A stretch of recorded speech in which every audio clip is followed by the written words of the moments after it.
un vrai métier, fonder un foyer, grandir quoi? C'est pas le truc des accros du cool art. Ces irréductibles de l'âge bête excellent dans l'art de faire tourner un stylo entre leurs doigts, de jongler avec des pistolets ou de faire danser les frisbees. Des talents inutiles qui méritent bien qu'ils y consacrent toute leur vie.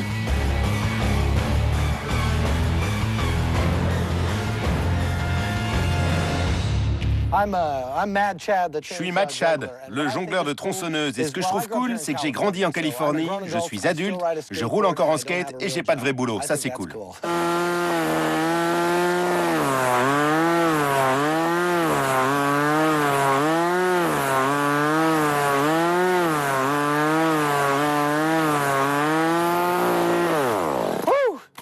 Merci beaucoup, je suis Matt Chad. Et à propos, je l'ai peut-être pas précisé, mais ne faites pas ça chez vous. Pas comme ma femme. Matt Chad et les autres aventuriers du cool art est un londonien de 36 ans, Fred. Pendant un an, accompagné de son père réalisateur, ce publicitaire a fait le tour de la planète pour écrire sa Bible du cool. Ce qui était censé se passer, c'est que cette boule blanche devait remonter la table, s'arrêter. Le Book of Cool réunit plus de 250 conseils auprès de 35 experts de métier sur 3 DVD. Maîtrise du revolver et du lasso, distribution des cartes, de quoi en mettre plein la vue à ses amis tout en se la coulant vraiment douce.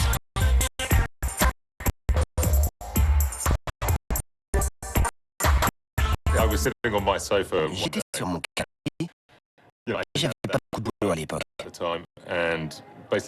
J'ai parlé à un ami qui produit des DVD.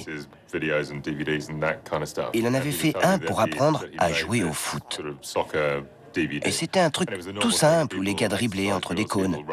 Ce genre de truc. Quand il m'a parlé de ça, je me suis dit que c'était un des trucs les plus chiants que j'avais jamais entendus. Alors je me suis dit, même moi je pourrais faire quelque chose de plus intéressant. L'Argentin Christian Delpech, lui, ne s'est jamais remis du film Cocktail avec Tom Cruise. Il a fait ses gammes dans son bar de la pour devenir champion du monde de bar flaring.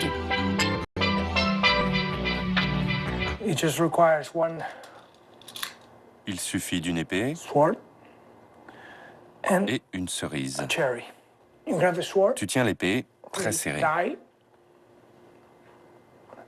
Tu lances la cerise. Voilà. Je vais attraper 3 citrons. Voilà. Tu fais comme ça, le cow-boy, et après tu décapsules. Voilà.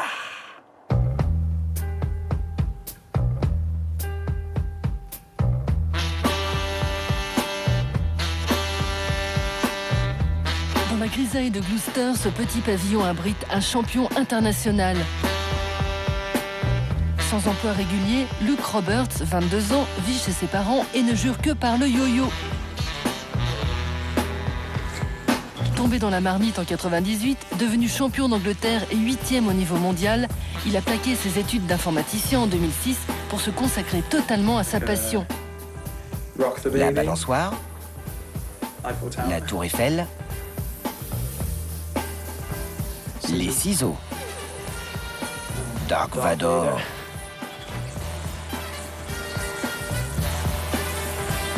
Il y a des gens qui font quelque chose de différent comme le yo-yo, le pen spinning ou le jonglage. Ils y consacrent beaucoup de temps et deviennent très bons. Et il y a des gens qui trouvent ça cool, mais d'autres qui pensent « Tu dois avoir trop de temps libre et tu t'ennuies. » Mais le footballeur David Beckham, combien d'heures par jour passe-t-il à travailler ses coups francs? Considéré comme le plus vieux jouet du monde après la toupie, le yo-yo aurait été utilisé comme arme aux Philippines. Luc en possède plus de 300, pour la plupart gagnés au cours de ses championnats.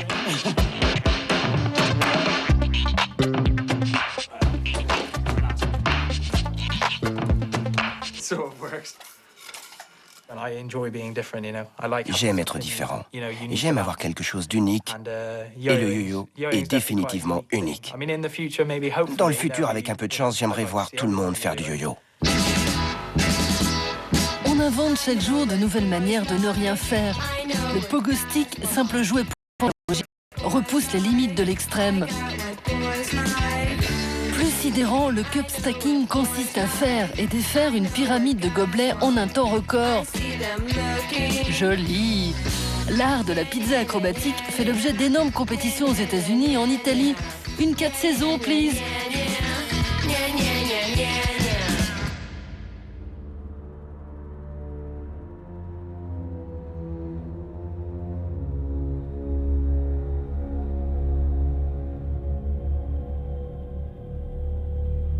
Dans l'arrière-salle de cette église londonienne se tient le tournoi régional de yo-yo.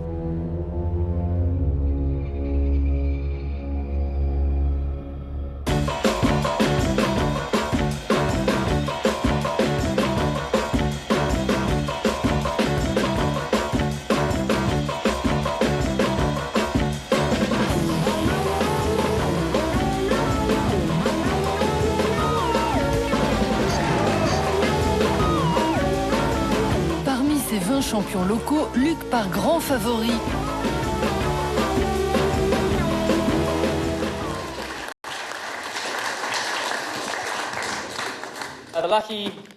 Et le regagnant de ce prix est Luc.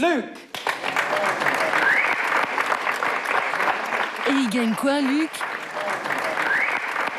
Des yo-yo. Yes. Voilà, génial.